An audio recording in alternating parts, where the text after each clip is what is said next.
Hi, Tumblr. We're about to do this Tumblr Accent challenge that I've seen posted a few times and just hadn't gotten around to doing yet. So here we go. Your name and username. My name is Kristen. My username is immutable. Where you're from. I am from a small town called Montgomery in central Pennsylvania. Pronounce the following words: aunt, roof, route, theater, iron, salmon, caramel, fire, water, New Orleans, pecan, both, again, probably, Alabama, lawyer, coupon, mayonnaise, pajamas, caught, naturally, aluminum, gif, tumbler, crackerjack, doorknob, envelope, G-poi. What is it called when you throw toilet paper on a house? TP. What is a bubbly carbonated drink called? Soda.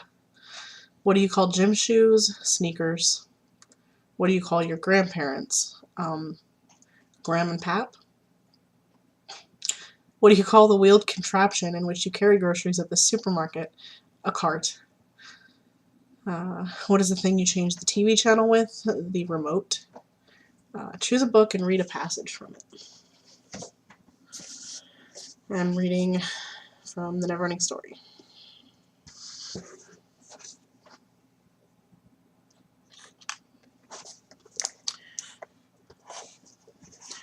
A little later they flew over the outer edge of the labyrinth, the maze of flower beds, hedges, and winding paths that surrounded the ivory tower on all sides. To their horror, they saw that there, too, the nothing had been at work. True, it had touched only small spots in the labyrinth, but those spots were all about, and once bright-colored flowers and shrubbery in between were now gray and withered. The branches of the once graceful trees were gnarled and bare. The green had gone out of the meadows, and a faint smell of rot and mold rose up to the newcomers. The only colors left were those of swollen giant mushrooms and of garish, poisonous-looking blooms that suggested nothing so much as figments of a maddened brain. Enfeebled and trembling, the innermost heart of Fantasia was still resisting the inexorable encroachment of the nothing. But the ivory tower at the center still shimmered, pure, immaculately white.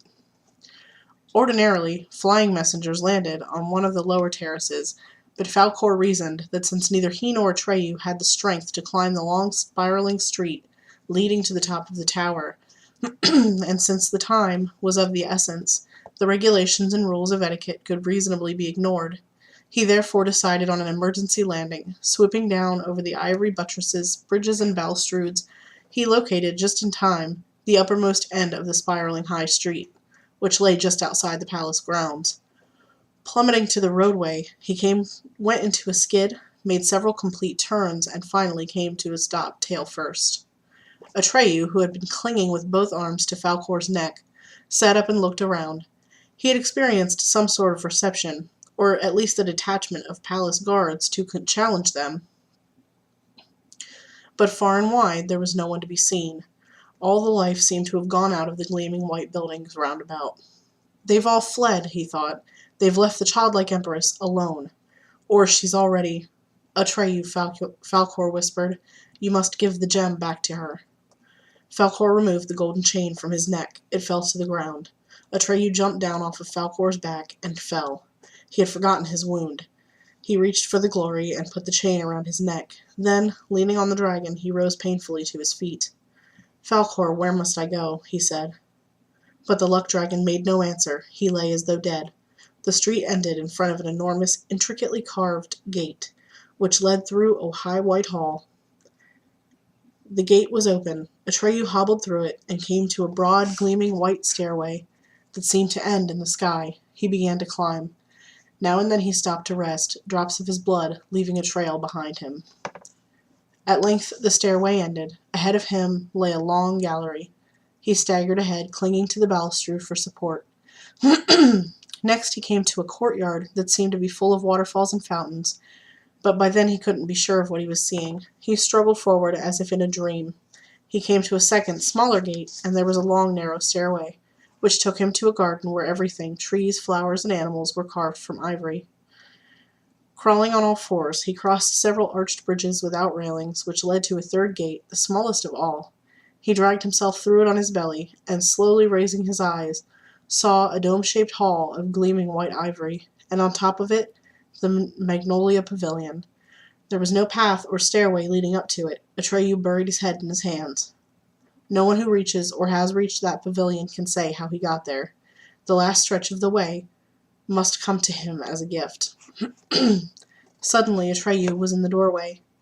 He went in, and found himself face to face with the golden-eyed commander of wishes. She was sitting, propped on many cushions, on a soft round couch at the center of the great round blossom. She was looking straight at him. She seemed infinitely frail and delicate. Atreyu could see how ill she was by the pallor of her face, which seemed almost transparent. Her almond-shaped eyes, the color of dark gold, were serene and untroubled. She smiled. Her small, slight body was wrapped in an ample silken gown, which gleamed so white that the magnolia petals seemed dark beside it. She looked like an indescribably beautiful little girl of no more than 10, but her long, smoothly combed hair, which hung down over her shoulders, was as white as snow. Okay. Do you think that you have an accent? I don't, but there are certain words, such as water, that I know that I say with an accent, that I've just picked up from different places that I've lived. And I'm sure that to somebody down south, or to somebody in the UK or Australia or what have you, yeah, I have an accent. But to me, no. Would I rather be a wizard or a vampire? Definitely a wizard. No question. Do you know anyone on Tumblr in real life? Yeah, my best friend is on my Tumblr. And end the audio post by saying any 3 words that you want. Love you all. Have a good night.